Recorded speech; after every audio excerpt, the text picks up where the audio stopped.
안녕하세요. 오늘의 데일리 뉴스레터에 오신 것을 환영합니다.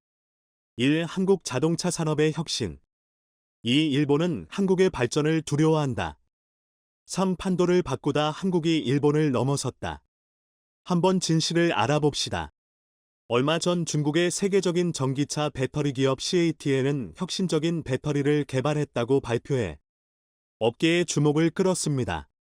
CATL은 자신들이 새 LFP 배터리 센싱을 올해 안에 양산할 예정이며 이 혁신적인 배터리는 10분 충전으로 400km를 달릴 수 있고 완전 충전은 15분, 최대 주행거리는 700km라고 발표했습니다.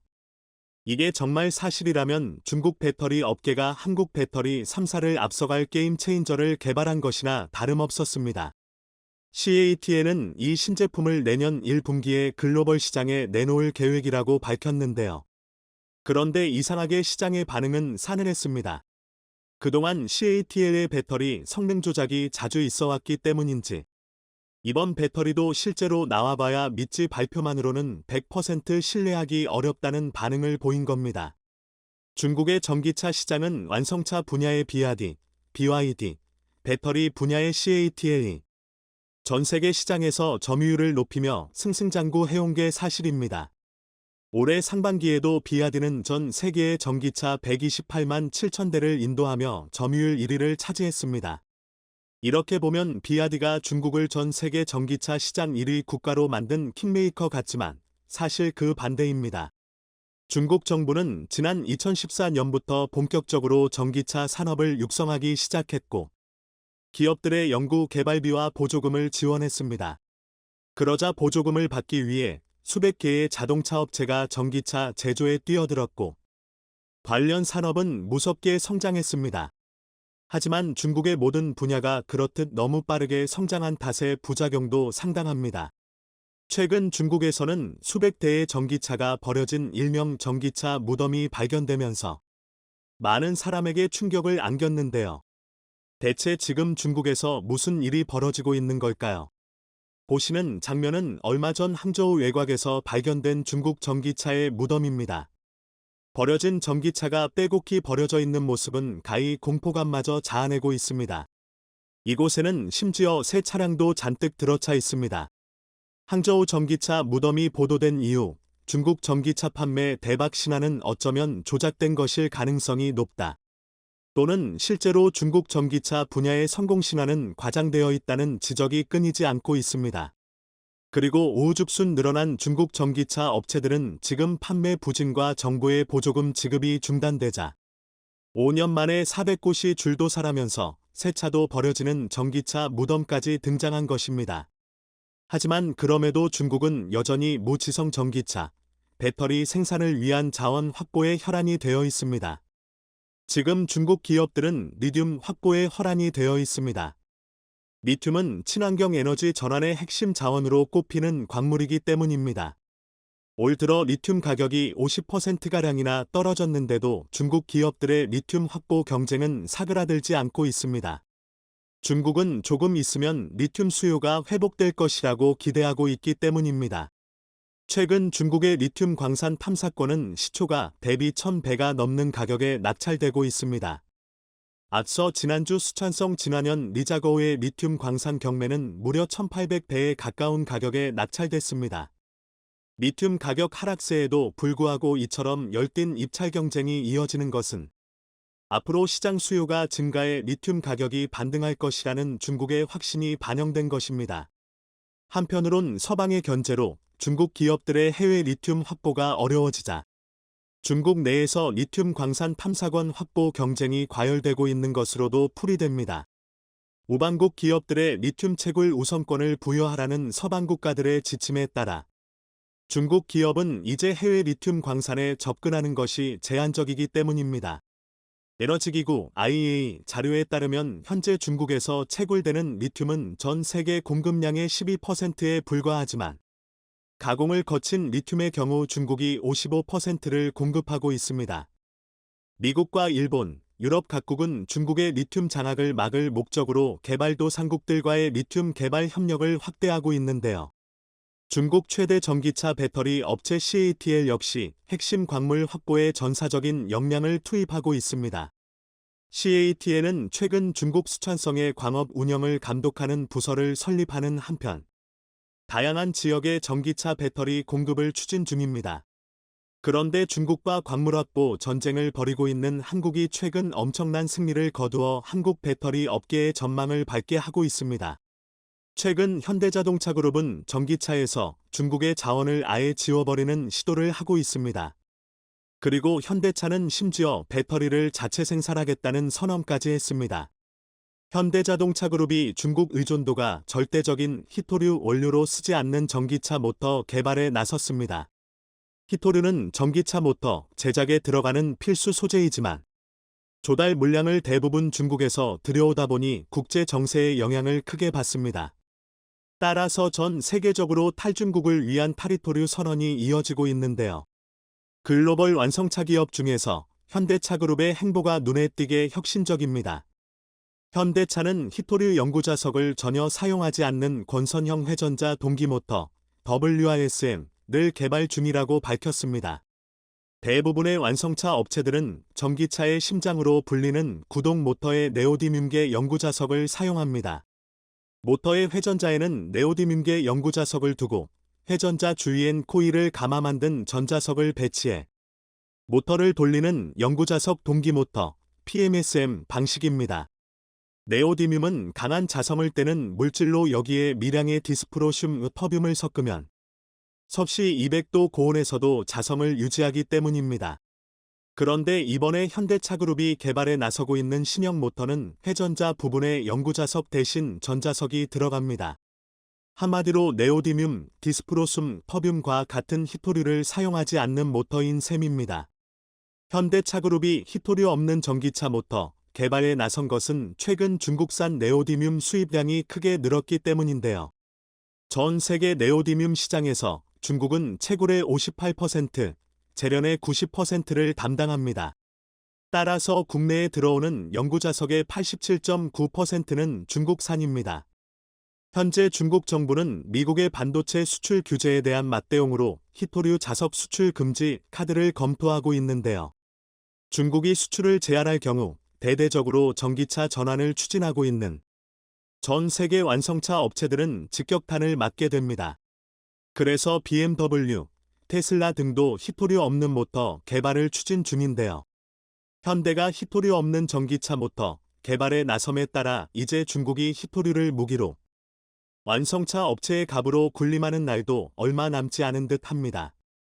다만 아직까지는 현대의 전기차 모터가 수명이 짧고 에너지 손실이 많아 히토류 자석을 이용한 기존 모터보다 비효율적이라는 평가를 받지만 현대차그룹은 곧 이 문제를 극복하고 탈히토류를 달성한 것으로 보입니다. 한편 테슬라 역시 산화철에 금속 원소를 혼합해 만든 페라이트를 연구자석으로 활용한 모터를 개발 중인데요. 이렇게 현대와 테슬라가 전기차에 사용되는 신형 모터 개발에 뛰어들었으니 이제 곧 시장은 연구자석 동기 모터에서 다양한 종류의 탈히토류 모터로 변화할 것이란 게 업계의 전망입니다. 이 시기에 현대차가 먼저냐 테슬라가 먼저냐 어느 회사가 탈히토류를 달성하면서도 기존 모터보다 에너지 손실이 적은 모터를 만들어내느냐에 따라 전기차 기술 주도권의 향방이 결정될 것입니다. 더구나 최근 현대차가 테슬라처럼 직접 배터리 제작에 나섰습니다. 현대차는 내부적으로 오래전부터 배터리 제작 프로젝트를 세우고 차근차근 준비해왔는데 그 첫 산물이 최근에 나왔습니다. 새로 나온 산타페 하이브리드 모델에 현대차의 자체 제작 배터리가 탑재한 것입니다. 신형 산타페 하이브리드에는 1.6T 하이브리드 엔진을 탑재하고 있고 배터리는 기술 내재화를 통해 자체 개발한 신규 배터리를 탑재했습니다. 그럼 완성차 업체인 현대가 왜 배터리까지 직접 만드는 것일까요? 통상 배터리는 친환경차 가격의 약 35%를 차지합니다. 그만큼 완성차 업체에서 직접 배터리를 제작, 생산하면 가격 경쟁력을 확보할 수 있습니다. 물론 자사 차량 플랫폼에 최적화된 배터리를 만들 수 있다는 장점도 있습니다. 실제로 현대차뿐 아니라 글로벌 완성차 업체들도 배터리 직접 제작에 나서는 추세입니다. 폭스바겐의 경우 지난해 배터리 자회사 부분 파워코를 설립했고, 오는 2030년까지 유럽에 240기가와트시 GWh 규모의 배터리 생산 공장 6곳을 세울 예정입니다. 배터리를 만들어 다른 회사에 팔겠다고도 했습니다. 전기차 시장이 급속도로 커지고 있는 만큼 배터리 기술력이 있느냐 없느냐에 따라 앞으로 완성차 업체들의 성패를 가늠할 중요한 요소가 될 것입니다. 현대차그룹이 추진하고 있는 궁극적 목표는 반도체와 배터리입니다. 반도체 생산 시설 구축에는 막대한 비용이 투입돼야 하기 때문에 직접 생산을 하기보다는 반도체 설계에 방점을 찍고 있습니다. 반면 배터리는 직접 생산이 가능합니다.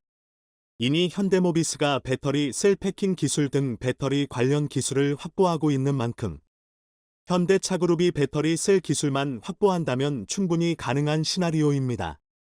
현대차그룹의 배터리 셀 기술을 활용해 이를 현대모비스가 패킹하고 BMS 등을 장착해 모듈화하면 됩니다. 현대차그룹이 배터리 셀 기술 확보에 전력 투구하고 있는 것도 이 때문입니다.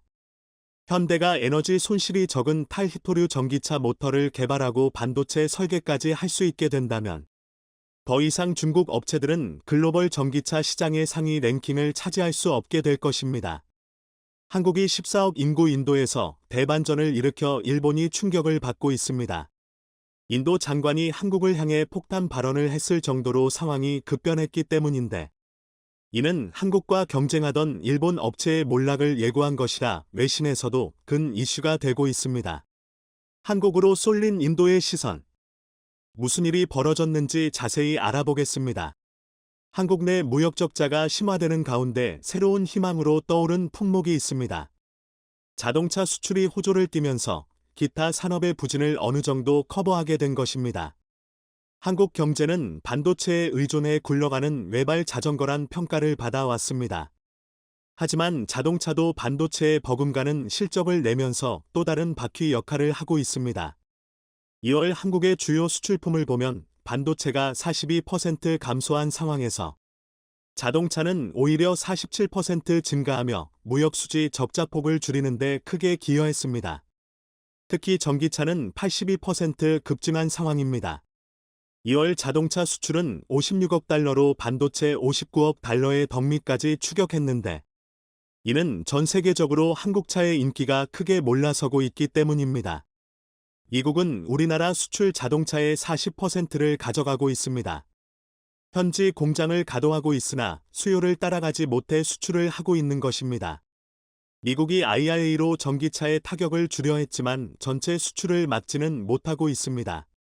현대차와 기아는 2월 기준 미국에서 역대 최다 판매를 기록했습니다. 총 12만 2천 대를 팔아 작년 동월 대비 16%가 증가한 상황입니다. 반면 도요타는 2.4% 감소했고 혼다 또한 1.4% 줄어들었죠. 다만 미국 내 보조금 지급 문제가 생기면서 전기차 수출은 14% 정도 감소했는데 그럼에도 기타 차량에서 이를 극복해내 무역 수지에 큰 힘이 된 상태입니다. 현대차는 일본 내에서도 또 다른 신차를 선보이려 하고 있습니다. 소형 SUV 코나의 전기차 모델을 일본에 수출하려는 움직임을 보인 것입니다. 지난해 수소차 넥소와 아이오닉 5를 선보인 데 이어 세 번째 일본 시장 공략입니다. 최근 일본 도로에서 테스트 중인 코나 신규 모델이 포악되기도 했습니다. 현대차그룹의 글로벌 자동차 공장은 전 세계 주요 국가에 포진해 있습니다. 미국, 인도, 터키, 체코, 러시아, 브라질 등입니다. 그런데 일본이 두려워할 만한 변화가 생긴 곳은 바로 인도입니다. 인도 상무부 장관은 28일 현대 기아차 때문에 무역 적자가 증가했다는 한탄을 했습니다. 자동차 산업은 100% 현지화를 달성해야 하는 산업으로 현대차와 기아는 기대에 못 미친다는 발언을 한 상황입니다. 인도에 공장이 있다 해도 부품 등을 한국에서 도입해 무역 적자가 커졌다는 것입니다. 한국이 인도와 맺은 FTA 혜택을 누리며 자동차 관련 수입을 계속하고 있고 이들이 인도 투자를 충분히 하지 않은 결과 무역 적자에 시달린다고 언급했습니다. 이렇게 푸념을 한 이유는 현대차그룹이 1위 일본 업체를 따라잡을 정도로 인도 시장 내 성장이 가파르기 때문입니다. 인도는 현지에 공장을 지어 제조업 경쟁력을 강화하고 지역 일자리도 창출하길 기대하고 있습니다. 그렇다고 현대차가 인도에 투자를 안 하는 것도 아닙니다. 현대차는 1996년 인도에 진출한 바 있습니다. 1998년에는 인도 남부 챈나이에 현지 공장을 건설해 본격 사업에 합수했습니다. 그리고 2008년째 이 공장을 준공하기도 했습니다. 기아 또한 2019년 인도에 생산 공장을 지었습니다. 2018년에는 인도에 독립적인 권역본부를 세울 정도로 집중 지원을 한 상황입니다. 현대차는 철저히 현지 문화와 정서를 발판 삼아 인도 시장을 공략해 왔습니다. 1990년대 후반 현지에 처음으로 내놓은 전략형차 상트로가 대표적입니다. 상트로는 인도의 도로 사정과 터번 문화를 분석해 그들의 마음을 사로잡았습니다. 인도에서는 경차의 인기가 높았는데 터번을 쓰면 몸을 웅크려야 합니다. 도로 사정도 나빠 일반 수입차는 차체 바닥이 망가지는 문제까지 있습니다. 이에 현대차는 내수용 아토스를 상트로로 변신시켰고 차체를 높였습니다. 그 후 현대차의 인도 시장 점유율은 15%로 치솟았죠. 현재는 현지 전략형차인 크레타와 기아 소넷이 바톤을 이어받아 선전하고 있습니다. 크레타가 현재 인도의 국민차로 부상했을 정도입니다. 소형 SUV 크레타는 지난해 인도에서 총 17만 대가 팔리며 전체 현대차 판매량의 33%를 책임졌습니다. 자동차 업계에서는 철저히 시장을 분석해 전략 차종을 개발한 점이 현지 고객의 호응을 이끌었다고 분석했죠. 인도의 더운 날씨를 고려해 크레타 뒷좌석에도 에어컨을 기본 사양으로 적용했고 비포장도로가 많은 도로 사정에 맞게 차체를 보호할 목적으로 지상고를 높였습니다. 경적을 자주 사용하는 현지 운전 습관을 반영해 클렉슨 소리를 높이는 세심함까지 더했죠. 여기에 대가족이 많은 특성을 겨냥해 실내 공간을 최대한 넓히는 데 집중했고 그 결과 2015년 출시 이후 지금까지 70만 대가 넘게 판매됐을 정도로 대박을 친 것입니다. 현대차는 일본 마루티 스즈키 다음인 현지 2위로 기아는 5위를 하고 있습니다.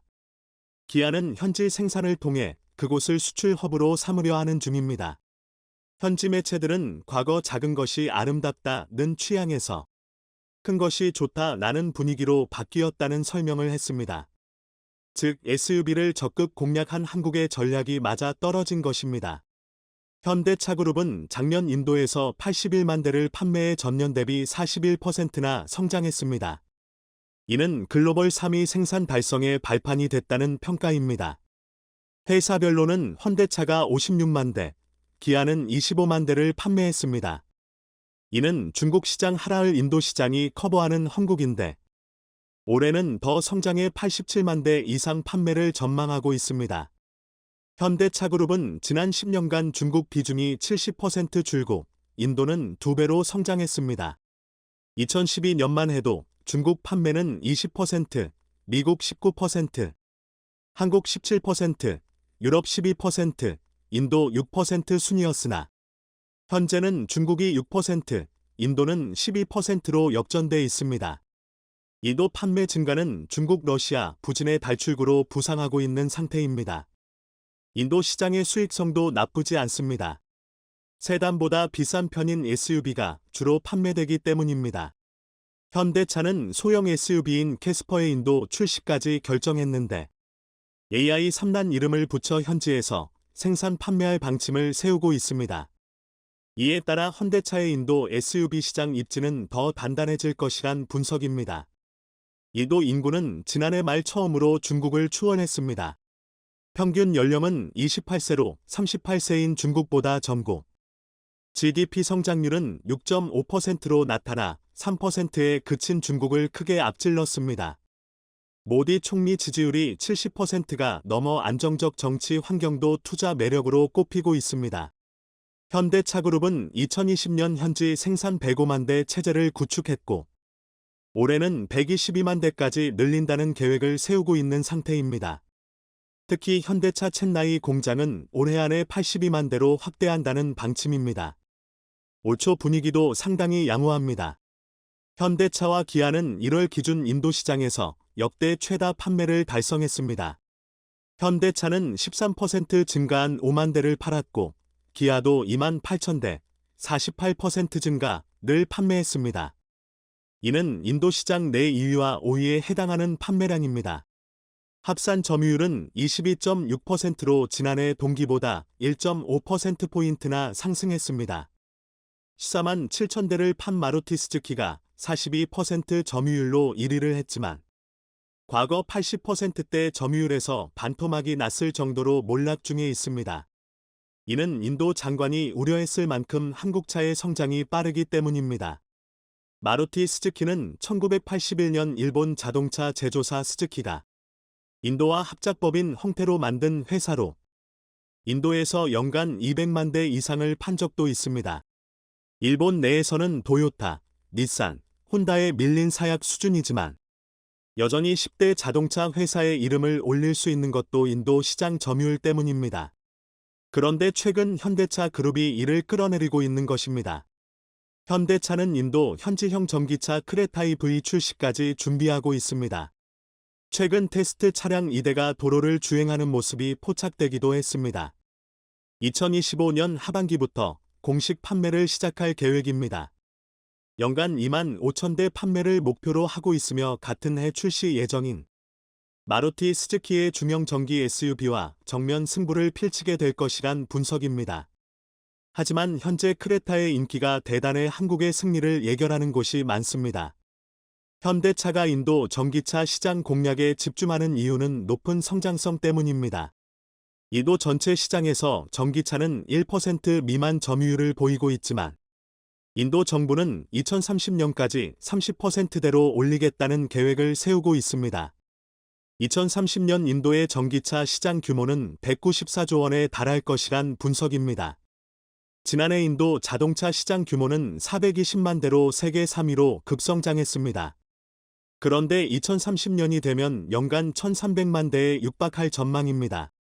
14억 명에 달하는 인구수와 중산층의 성장으로 신차 판매량이 매년 증가하고 있기 때문입니다. 현대차그룹은 인도 전기차 시장을 주도하기 위해 1조 원에 달하는 대규모 투자를 결정했습니다. 현대차는 2028년까지 6천억 원을 투자하고 기아는 3천억 원을 투입할 예정입니다.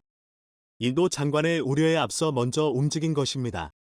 12월 말부터는 아이오닉 5를 현지에 공개하고 사전 계약을 하기도 했는데 연간 목표치 250대를 훌쩍 넘는 650대의 실적을 올린 것으로 알려졌습니다.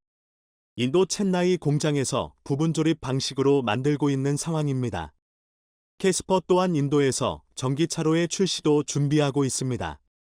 현대차는 인도 주요 고속도로를 따라 초고속 충전소를 설치하고 있으며 지난달 1일 설치를 완료한 2개 충전소를 일반에 공개하기도 했습니다. 크게 놀란 스즈키가 연이어 투자를 결정했는데 2030년까지 전기차 연구개발과 설비 투자 등에 약 19조 원을 투입하고 이 중 4조 7천억 원은 배터리 관련 사업에 쓰겠다고 밝혔습니다. 도요타와 공동으로 전기차를 개발해 2025년 출시하겠다는 계획입니다. 하지만 도요타 또한 전기차에서 밀려 있어 통반 몰락 가능성이 높아지고 있습니다.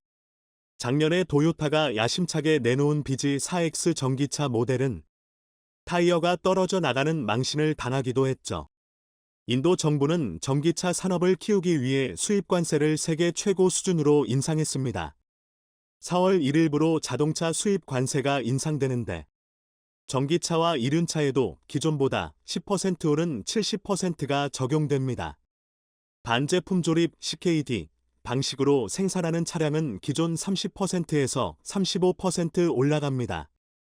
내년 선거를 앞두고 모디 총리가 메이드 인 인디아 캠페인에 박차를 가하면서 글로벌 완성차 업체들을 유치하기 위한 초강수를 텄다는 분석입니다. 현대차는 2030년까지 17종 이상 전기차 라인업을 구축해 점유율 7%, 187만 대를 달성하겠다는 목표를 세우고 있습니다. 인도 시장에서는 전기차 6개 라인업을 준비하고 있습니다. 한국은 14억 인구 인도에서 일본을 밀어내고 선전하길 바랍니다. 4년 가까이 지속되고 있는 일본의 반도체 수출 규제와 화이트리스트 배제 조치가 곧 철회될 예정입니다. 최근 한일 관계가 급변하면서 여러 가지 정책들이 바뀌고 있는데요. 일단 국내 산업계 분위기를 살펴보면 일본의 반도체 수출 규제가 풀리게 되는 것은 국내 산업계에 긍정적으로 작용할 전망입니다. 물론 한국이 그동안 반도체 수출 규제로 인한 소부장 국산화 등 여러 가지 측면에서 자립화를 상당수 이루었으나 현재 반도체 업황이 좋지 않은 상황에 국내 반도체 산업 공급망에 잠재적인 리스크가 해소될 것이라는 기대감에서입니다. 한편으로는 우려의 목소리도 있습니다. 일본의 수출 규제에 대응해 추진했던 소부장, 소재부품 장비, 국산화 의지와 노력이 희석될 수 있다는 이유에서입니다. 하지만 걱정하지 않아도 될 것 같은데요. 최근 국내 기업들이 보여주고 있는 빠른 국산화 속도에 일본이 깜짝 놀라고 있기 때문입니다. 최근 삼성 SDI가 공개한 게임 체인저 기술이 이미 일본을 넘어섰다는 평가를 받고 있습니다. 개발에 뛰어든 지 약 2년 만에 더욱 구체적인 내용이 나와 미국에서도 주목받고 있는데요. 처음엔 극도의 공포를 초래했지만 사실상 나중엔 국산화 의지를 키우는 동력이 됐던 일본의 수출 규제. 앞으로 우리 반도체 공급망과 소부장 생태계에는 어떤 영향이 미칠지 자세히 알아보고 이번에 우리나라 기업이 공개한 게임 체인저 기술이 무엇인지 자세히 알아보겠습니다. 2019년 7월 1일 이날 일본 정부는 전격적으로 초촌 한국 수출 규제를 발표했습니다. 타깃은 한국 반도체 디스플레이 산업이었습니다. 일본산 소재 의존도가 높은 한국 주력 산업을 겨냥해 반도체 공정에 주로 쓰이는 불화수소와 포토레지스트, 디스플레이 공정에 쓰이는 불화폴리이미드 등 3가지 소재 수출을 규제했습니다. 바로 다음 달에는 수출 절차를 간소화해주는 화이트리스트에서도 한국을 제외했습니다.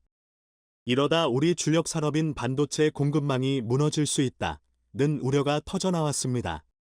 일본의 수출 규제 품목은 국내 반도체 제조업체가 대부분 일본으로부터 수입해 온 소재들이었기 때문입니다. 한국무역협회에 따르면 2019년 상반기 기준 일본 불화수소 수입 비중은 44%, 포토레지스트는 92%에 달했습니다. 국내 반도체 기업 입장에서는 당장이라도 소재를 일본에서 들여올 수 없는 리스크를 떠안은 셈이었습니다. 국내 산업계는 즉각 대응에 나섰고 소부장 경쟁력 강화 대책을 내놨습니다. 대책의 핵심은 기술 자립과 국산화였습니다. 기업들도 주입처 다변화 등 속도전에 나섰습니다.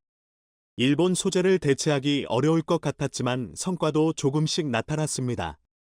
국내 유수의 업체들이 첨단 반도체 공정에 쓰이는 초고순도 불화수소와 EUV, 극자외선, 용 포토레지스트를 개발해내는 성과를 거뒀습니다.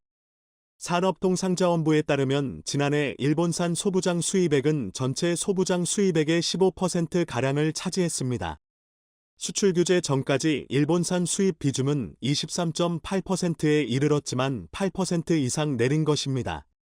물론 수출 규제가 곧 수출 금지는 아니었기에 반도체 업황에 실질적인 악영향은 없었으나 잠재적인 위험성을 안고 가는 것은 분명했습니다.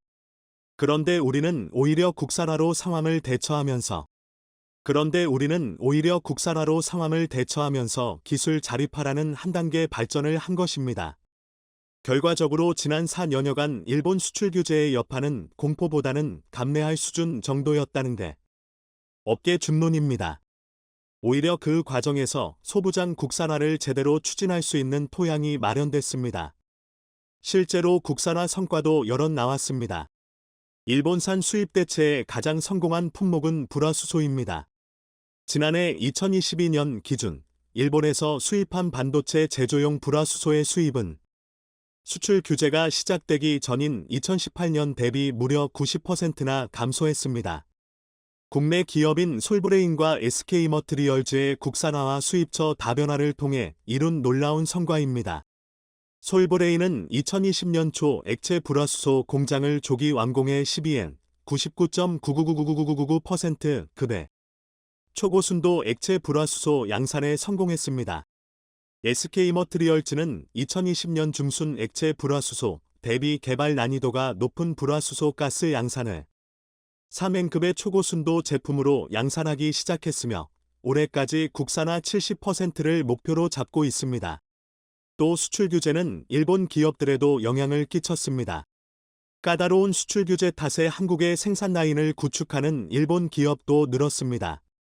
일본 스미토모 화학 자회사인 동우화인캠은 2021년 9월 100억엔을 투자해 전북 익산에 생산 라인을 건설해 지난해 중순부터 EUV 포토레지스트 생산을 하고 있습니다. 도쿄오카공업 TOK 도 인천 송도에 위치한 공장에서 EUV 포토레지스트를 양산 중입니다. 일본의 수출 규제 정책이 일본 기업들의 탈일본까지 이끌어낸 것입니다. 다만 포토레지스트의 경우 일본 글로벌 점유율이 워낙 높아 일본 의존도를 낮추는 데에는 어려움을 겪었습니다. 일본의 수출 규제 사태 이후 반도체 소재 개발을 강화해 온 LG화학은 포토레지스트 개발로 액상 소재 생산에 나선 첫 번째 국내 기업입니다. LG화학은 그동안 반도체 후공정의 칩과 회로기판을 연결하는 접착 필름 DAF를 만들어 국내 반도체 기업 양산 라인 적용에 성공했습니다.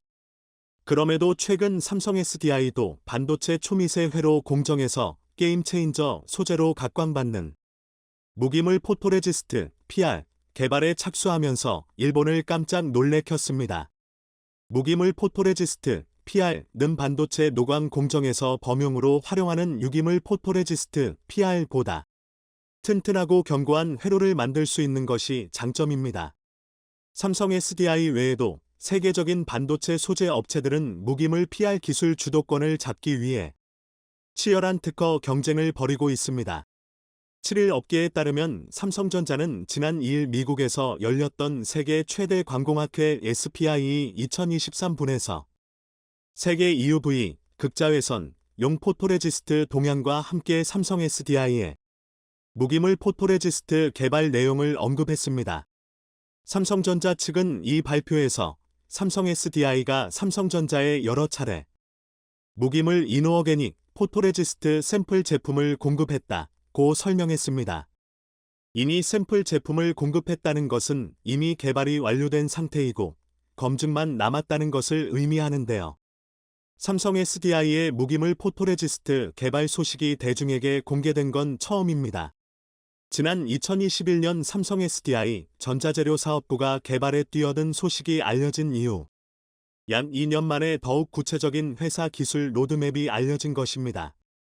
삼성 SDI는 2019년 일본의 EUV 포토레지스트 수출 규제 이후 삼성전자의 일본산 의존도를 낮추기 위해 연구를 시작했습니다. 삼성 SDI가 다양한 포토레지스트 중에서도 무기물 포토레지스트를 차세대 제품으로 점찍은 이유는 미래 반도체 시장에서 성장 잠재력이 상당한 제품이기 때문입니다. 포토레지스트는 반도체 제조 공정 중 노광 공정에서 반드시 필요한 소재입니다.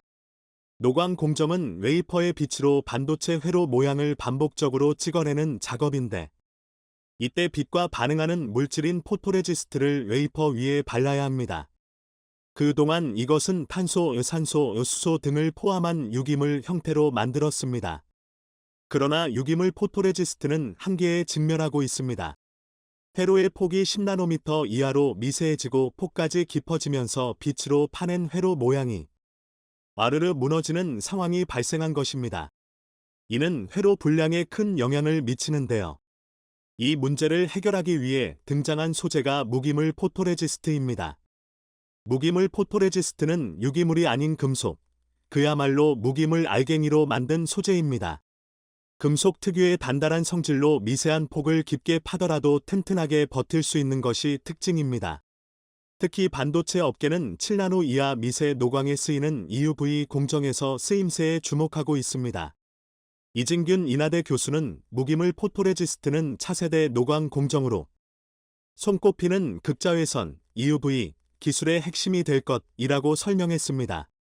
무기물 포토레지스트 분야에서의 강자는 일본 소재 업체인 JSR 자회사 인프리아입니다.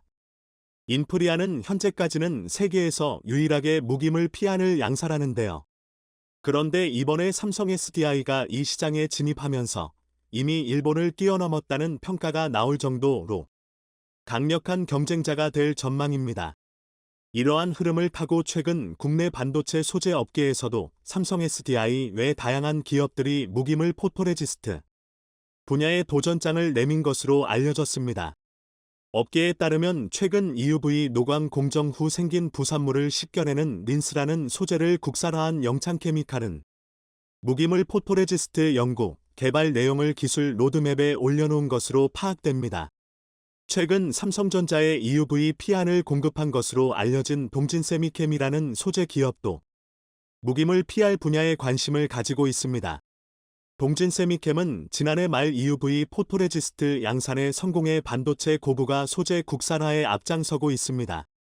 동진세미캠은 EUV PR뿐 아니라 최근 무기물 PR 개발에도 나선 상황입니다.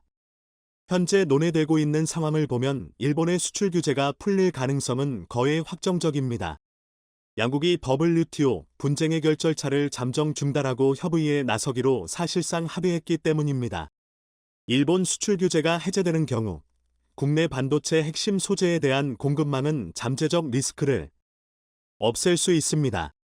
하지만 우리의 소부장 국산화를 멈춰서는 안 됩니다. 언젠가는 리스크가 다시 도래할 수 있기 때문에 항상 대비를 해야 하는 것입니다. 전문가들도 앞으로 일본 수출 규제가 풀린 이후에도 국내 반도체 업체들의 국산화 기조는 지속될 것이라는 데 의견을 모으고 있습니다. 안기현 한국반도체산업협회 전무는 핵심 소재를 수급하는데 아무런 불편함도 느끼지 못했던 국내 반도체 업계가 전례 없는 일본의 수출 규제로 공급망에 대한 위험성을 인지하게 됐다며 향후에도 얼마든지 비슷한 상황이 발생할 수 있는 만큼 수출 규제가 풀린 뒤에도 국산화에 대한 의지는 꺾이지 않을 것이라고 말했습니다. 박재근 한국반도체 디스플레이 기술학회 회장도 국산화는 곧 다변화 전략의 하나라며 다변화를 해야만 반도체를 안정적으로 생산할 수 있다는 사실을 배운 우리 기업들이 수출 규제가 풀린다고 해서 국산 제품을 외면하거나 국산화를 멈추려고 하지는 않을 것이라고 밝혔습니다. 삼성전자와 SK하이닉스 등 국내 반도체 대기업들의 반응도 엇비슷했습니다.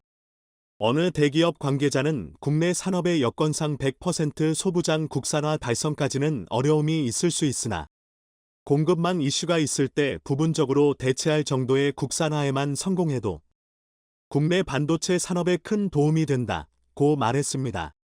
업계 관계자는 2019년 이후 반도체 소부장 자립을 위해 집중 투자한 것이 이제 성과로 이어지고 있다면서 시간이 좀 지나면 더 큰 성과가 나올 것이라고 밝혔습니다.